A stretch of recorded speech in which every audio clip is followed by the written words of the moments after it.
আসসালামু আলাইকুম ভিউয়ার্স, সবাই আশা করি ভালো আছেন, সুস্থ আছেন। আজকে ছুটির দিন, তো ভাবলাম একটু স্পেশাল কিছু বানাই। তো ভাবছি ডাল মাখনি বানাবো। প্রথমেই আমি কলইয়ের ডাল আর রাজমা ডাল নিয়ে নিয়েছি ধুয়ে পরিষ্কার করে। এখানে আমি কলইয়ের ডালটা, সাদা ডালটা নিয়েছি, কালোটা নিইনি। কালোটা নিলে অনেক পরিষ্কার করা, আমি একদম পরিষ্কারটাই নিয়েছি একবারে, খুব বেশি কষ্ট করা লাগবে না। তাই ধুয়ে একটু লবণ দিয়ে পানি দিয়ে রাজমা ডালের সাথে বসিয়ে দিচ্ছি প্রেসার কুকারে। একটু সামান্য হলুদ দিলাম। এরপর প্রেসার কুকারের ঢাকনাটা দিয়ে এটা ভালো করে সিদ্ধ করে নিতে হবে। 6-7টা সিটি দিতেই হবে, কারণ তার আগ পর্যন্ত সিদ্ধ হয় না।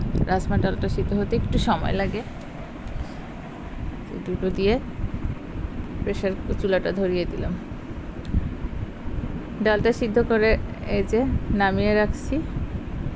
এই দেখেন, এখন যে কালারটা দেখা যাচ্ছে, একটু পরে সে কালারটা থাকবে না, কারণ এটা রান্না করার পরে একদম চেহারা চেঞ্জ হয়ে যাবে।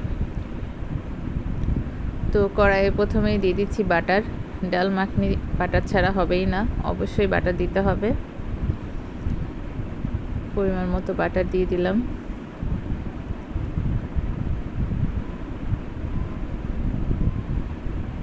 এরপরে দিচ্ছি একটু আদা বাটা, রসুন বাটা,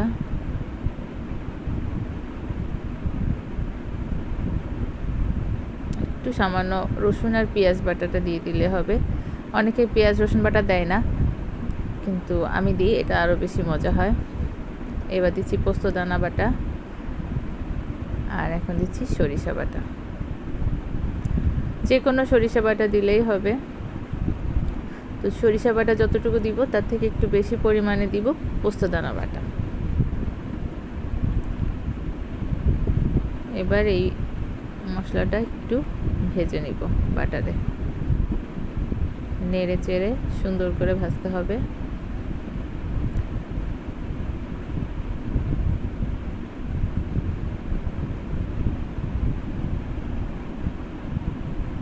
এরপর দিচ্ছি সামান্য মরিচের গুঁড়া, হলুদের গুঁড়া যেটুকু ছিল, আর বাটিটা ধুয়ে পানি।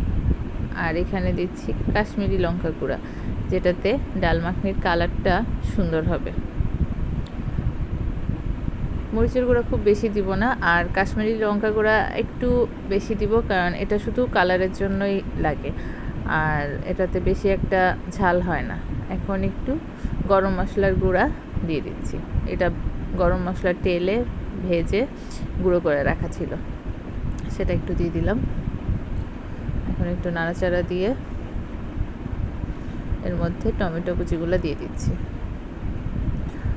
কাশ্মীরি লঙ্কা গুঁড়া আর একটু দিয়ে দিলাম। আমার মনে হচ্ছে একটু কম হয়ে যাচ্ছে, কালারটা আসবে না, তাই আর একটু দিয়ে দিয়েছি। এবার একটু পানি দিয়ে এটা ভালো মতো কষিয়ে নেব। এটা নাড়াচাড়া করতে করতে টমেটোগুলো কিন্তু একদম মিশে যাবে। টমেটো আরও ছোট করে কুচি করেও দিতে পারেন। আমার যেহেতু এই টমেটোগুলো বেশ নরম নরম ছিল, এটা নাড়তে নাড়তেই গলে যাবে, তাই আর বেশি কুচি করিনি। তো এখন খুব ভালো মতো কষাবো। যখন দেখবো তেল তেল উঠে আসছে, তখন আমার সিদ্ধ ডালগুলো এর মধ্যে দিয়ে দেবো। রান্নাটা খুব বেশি কঠিন না, কিন্তু খাওয়ার সময় মনে হয় যেন কী না কীভাবে বানানো হয়েছে। তো একটু ঢেকে দিলাম এটা কষানোর জন্য। এই যে দেখেন, উপরে তেল উঠে এসেছে, মশলাটা খুব ভালো মতো কষে গেছে। এখন এটাকে একটু নাড়াচাড়া দিয়ে এর মধ্যে ডালটা দিয়ে দেব, সিদ্ধ ডালটা দিয়ে একটু নাড়াচাড়া করতে হবে, যাতে কোনো ডাল একদম আস্তে আস্তে না থাকে। আমি আগেই নাড়াচাড়া করে নিয়েছিলাম, এজন্য সব গলা গলা দেখা যাচ্ছে। আর এই ডালে অবশ্যই খুব বেশি পানি দিয়ে সিদ্ধ করবো না, কারণ এটা খুব পাতলা পাতলা হবে না। এই যে ওটা দেওয়ার পরে প্রেসার কুকারটা ধুয়ে সামান্য পানি দিছি। এটা নাড়তে নাড়তে একদম এই ঘন ঘন ভাবটা থাকবেই। ডালটাকে এরকম ঘনই রাখতে হয়, কারণ ডাল মাখনি সবসময় মাখানো ডাল একটা ভাব থাকে, মাখা মাখা, এটা পাতলা হবে না কোনোভাবেই। তো পানি দেওয়ার সময় একটু সাবধানে পানিটা দিতে হবে। এই যে ফুটে উঠেছে, আমার রান্না প্রায় শেষ। এখন এর মধ্যে আমি নামানোর আগে একটু বাটার দিব আর একটু ক্রিম দিব। ক্রিমটা আমি ঘরেই বানিয়ে নিয়েছি, যেহেতু ক্রিম বানাতে পারি তাই আর ক্রিম কেনা হয় না। ক্রিম দিলে কালারটাও সুন্দর হয়, টেস্টটাও আর মজা হয়।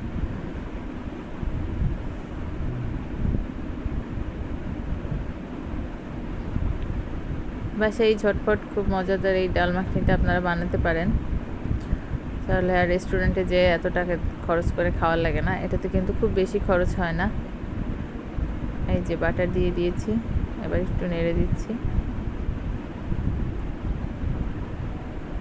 এইবার দিয়ে দিলাম ক্রিম। এই তো হয়ে গেল আমাদের মজাদার ডাল মাখনি। এই ডাল মাখনিটা কিন্তু দেখতে কেমন লাগছে জানি না, খেতে খুবই মজা হয়েছিল। সবাই একদম মজা করে খেয়েছি।